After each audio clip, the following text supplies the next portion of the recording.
What's poppin', y'all?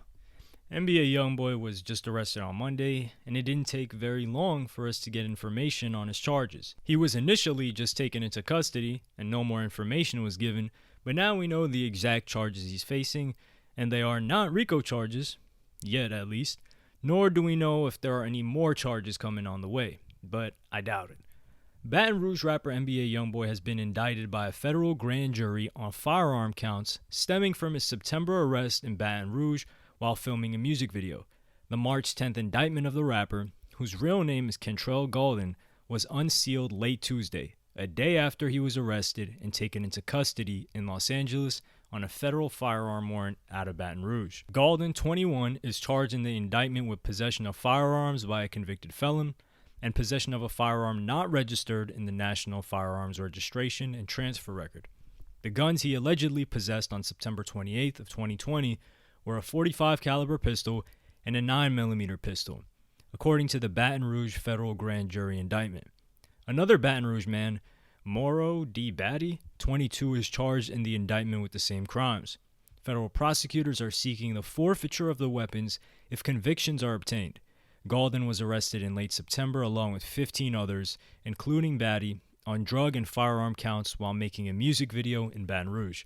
During the arrest, police confiscated drugs and 14 guns, including one that was stolen and 2 with illegal stocks, and seized $79,000. The Baton Rouge Police Department Street Crimes Division and FBI agents had received anonymous complaints of people brandishing guns in an abandoned lot and investigated, police have said.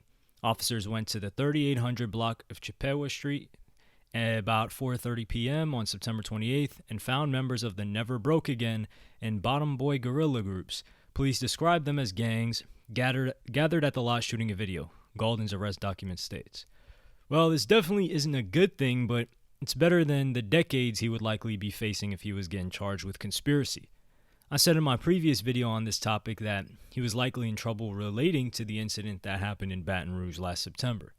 Even when it happened on the video on my main channel, like 4 or 5 months ago, however long this was, I found it very weird that they locked all of them up, found all those guns, and he was free to just bail out the next morning just like that and continue living life. But we've come to find out that the FBI either has a lot more on YoungBoy that they haven't charged him with yet, or they can't seem to pin anything on him or his involvement, so they're settling for these gun charges, which are nothing to play with since they're federal charges.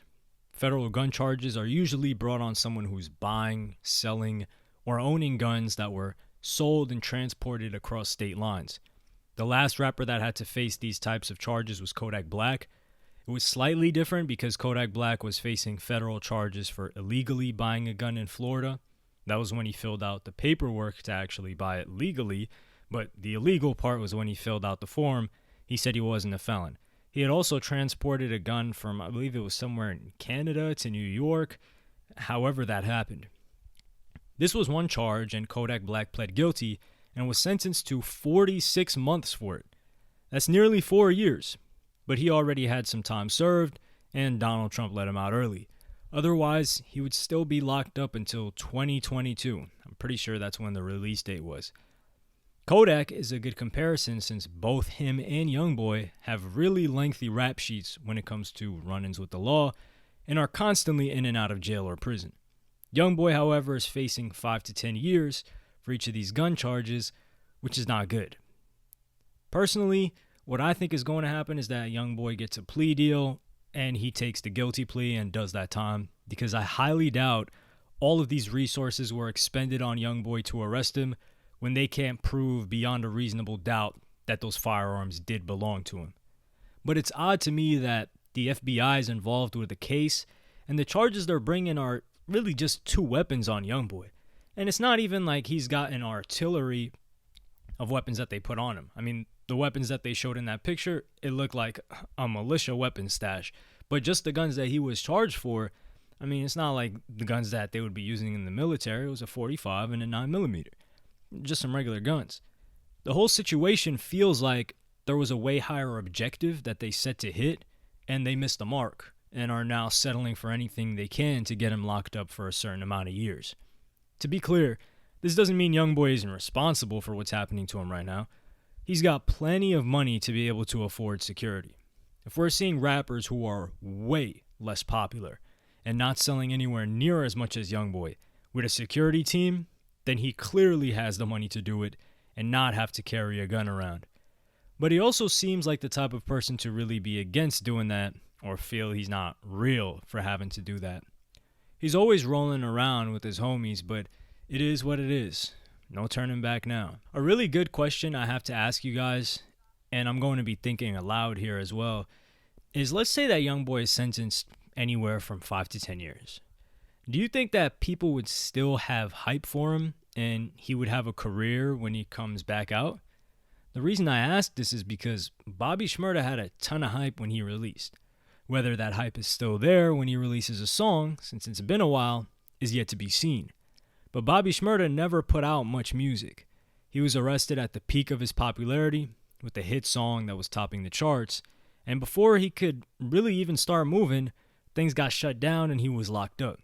Kodak has been locked up for up to 2 years, and everyone's still a fan of him.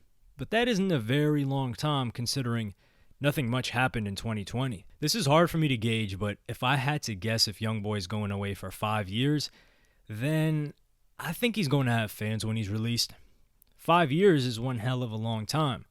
5 years ago is when YoungBoy had just initially blown up.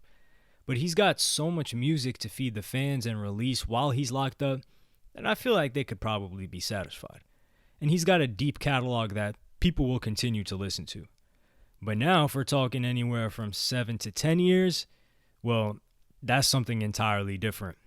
Music changes so much in that time frame, and we haven't seen Bobby Shmurda release any music yet. But that will be a defining moment of whether or not he's able to adapt. 10 years ago, rap sounded entirely different. Odd Future was one of the hottest groups.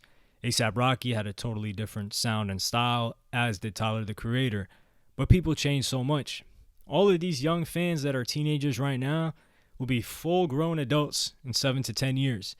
And while they may have enjoyed NBA YoungBoy while they were young, or even stand him, that doesn't mean that will be the case when they're older and he's released. I think the music YoungBoy has released thus far will continue to make him money for the rest of his life. But going away for nearly a decade and coming back as a super poppin' rapper is overly optimistic. But perhaps Bobby Shmurda can prove it wrong because he's going to be the first case study we get to see.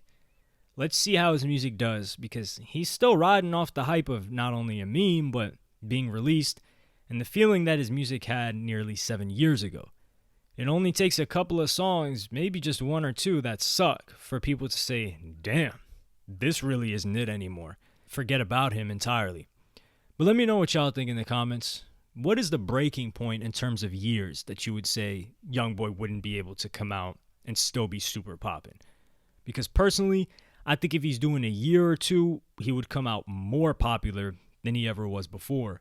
But more than that, and the opposite happens. Like, subscribe, and hit the notification bell if you enjoyed. Follow me on Twitter and Instagram. Thank you for watching. Peace.